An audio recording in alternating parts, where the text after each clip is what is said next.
Now let's go ahead and block in the geometry for the head of our character.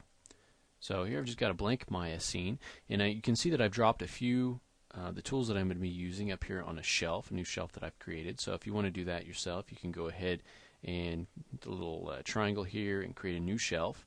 And then anything that you want to add here, you can just go ahead and select the tool, and instead of clicking on it, you'll hold down Control Shift and click on it, and it will go ahead and add it to your shelf. So you can see I've got delete history, freeze transforms, I've got convert smooth preview to polygon, so that's the where you hit the 3 key in Maya 2008 and you're able to visualize a smooth mesh. You can actually convert that into an actual smooth mesh, because as it is, it won't render smooth unless you go ahead and convert it.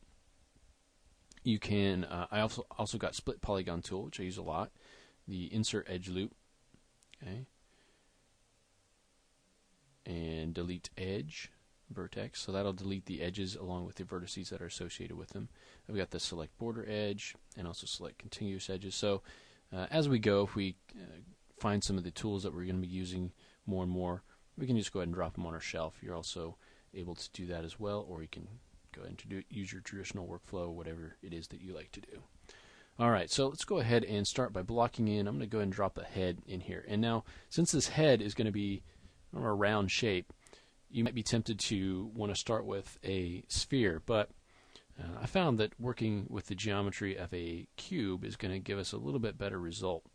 So I'm going to go ahead and drop in a polygon cube, and it's going to come in at the origin. So let's go ahead and move it up where we want it. So I'm going to make her about 5'3", I think. So we've got 1, 2, 3, 4, 5. Go ahead and move it up right about there. And then this is our front view. I'm going to go ahead and scale it in a bit. And let's go ahead and scale it in. And I've just got this grid set up to be, basically these are inches, and then the large divisions are feet. So right now she's about 5'3", looks like. Okay, so drop that in there, but now we need to actually add some geometry to this. So I'm going to go ahead and jump into perspective mode. Go ahead and frame up on the cube, and we'll go to smooth shade. Alright, so let's go ahead and add some divisions. Now, I like to work on one half at a time, so let's make sure that one of the divisions is right along the center in the z-axis, and that way we can work on one half of the face and not have to worry about the other half. So we can go into our input here, and since we've only scaled this, we can go ahead and change those divisions. If you move any vertices, you're going to have problems here. So just do the scaling, don't move any vertices around, and then you're able to go ahead and change these divisions. So I'm going to go ahead and add maybe, I know we're going to need more than that, so we'll add maybe 6 on the width, and let's go ahead and add 6 on the height, and then maybe 6. So 6 by 6 by 6, and it kind of looks a little bit high res, and it doesn't look much like a head right now, but you're going to have to be adding that geometry eventually. So we'll go ahead and add it right now, and then we're able to kind of manipulate this. Now if you go ahead and just click on this and hit 3, that's going to give you your smooth preview. So that's what I was talking about. Now if I selected this and clicked on this tool, it would actually convert that into smooth polygons. Now if I just click 1, we're back, and you can see it's still got the history on there. So but it's really nice. I find myself using this a lot, not this particular, but just the 3 key, and being able to visualize that as a smooth mesh. It helps a lot, and it's very quick to do. Alright, so let's go ahead, and I'm just going to delete half of this. Okay. Now, when blocking it in, we're going to be working from the side and from the front. So you could make do with doing both sides at the same time, but I just find it's kind of nice to have that extra geometry gone, knowing that you don't have to worry about it. And now what you want to do is just make sure that you don't move any of these points right here along the origin. You don't want to move any of these points in the X direction. Okay, you want to keep them on the YZ axis there. Alright, so now that we've got this blocked in, we need to actually create the shape of the head. Okay, so if we go to the side, we can start to just move some of these points and create the shape. And let's disregard the nose for the moment and the mouth, and just try to create a general round shape. So what I like to do is just come in here and just start rounding these things off. Now, your topology you can think about a little bit. I usually like to have an edge loop that runs, for instance, from the forehead around to the chin. I think I'm still going to do that with the forehead, but I don't know if I want it to run all the way down to the chin. She's got a very sort of slender neck and then a sharp chin jutting out. There's not a lot of geometry flowing down from the chin. It kind of comes pretty straight back. So we won't worry too much about that. So just from the side, just kind of start to just kind of shape this from the side. Okay, and we pull the area where the neck's going to be coming out. Pull that up a little bit.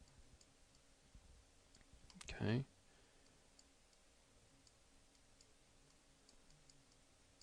And we can kind of shape this out. And we're going to have to add geometry. The thing about adding geometry when you're working with box modeling technique is that it's going to change the shape. Okay. If you're doing NURBS modeling, a lot of that addition of geometry is not going to affect the shape too much. But when you're doing this, it's going to affect the shape if you insert an edge loop. So that's something to be aware of. And don't feel like you have to match the resolution exactly to what I'm doing. I'm just trying to follow along the kind of just the workflow of this. You can have fewer or more edges. Probably don't want to have too many more because you'll start to get a little bit unruly. But we do have an option of smoothing things out later, which we'll definitely use because this character is going to be so smooth and not really too defined. Okay? She's not a bodybuilder or anything like that. So I'm just kind of trying to block in this head. And right now it's a little bit too blocky still. So one of the great things is you can also come in here and smooth this out using 3, and then you can still come in and move these points. But you want to be careful of that because a lot of times, same thing when you're doing using sub-D surfaces. If you move the points around in sub-D mode, a lot of times you go back to polygon and they'll look really kind of jacked up. And so you want to be careful of that. Alright, kind of move this in. Let's really kind of exaggerate the back of this head. You can see where you're getting little flat spots. So that's a good thing about using the smoothing this out. You can see where that's happening. Okay, so just kind of continue to shape this out. And like I said, kind of disregard the nose, and let's just kind of come straight down. We'll pull this up a little. And kind of say maybe the chin will be right around here. Okay. Your cheek comes out a little bit. And we'll have a chance to modify. It's a little bit squared off. We'll have a chance to definitely modify this shape.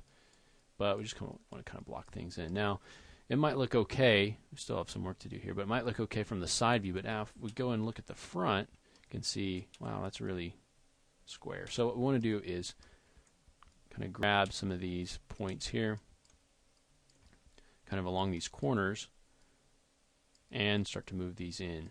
Okay. So we can maybe grab these, and we just start to bring that down. Okay, same thing on this corner. Okay, so we're just kind of smoothing things out a little bit. Okay, and obviously we'll want it to taper down to the chin, so we can grab basically all of these but the center, and we can kind of move those in. Just starting to shape this a little bit. Okay. here, shape this out. So it's going to be a lot of pushing and pulling points, as modeling always is. And obviously we're not going to be able to show every single point, pull and push. And even if we were, our models wouldn't be exactly the same anyway. So we just want to give you the idea. So I'll go ahead and kind of push that in. And I'm going to go ahead and get rid of basically these faces down here. Let's say this is where we want the neck to come out. So I'm going to go ahead and get rid of those. Okay, and I want to smooth out this back corner as well. Okay, so just kind of shape your head out, bring it in, add the resolution, shape it out. You can see that if you add too much resolution, when you go to smooth these out, you're going to have trouble. It's going to stay pretty square. So you want to stay, kind of fairly low res at the beginning. But also keep in mind that when you do add resolution, you're going to have to reshape things, because using this polygon technique, it will change the shape a bit. Alright. But I find that this topology, to start with, is a little bit better than trying to work with a sphere, even though you could say that this is, in a way, sort of spherical shaped. You have the poles at either ends, and in this case you just have these corners, okay, and then we can come in here and rebuild some of this for the eyes and so forth. So I'm going to just continue shaping this as much as I can without adding any new resolution or any new geometry. I'm going to continue to push and pull some points and just shape this face, and keep in mind that this is going to be half of the face, so if it's too wide you can always squeeze that in, and keep in mind you want it to taper down to the chin. Alright, so I'm just going to move some of these points around and get it kind of shaped without adding any new geometry. In the next lesson, we'll come in and modify some of the topology of the head to better suit our purposes, as well as the shape. And then we'll go on and block in the body. Alright, so we'll see you in the next lesson.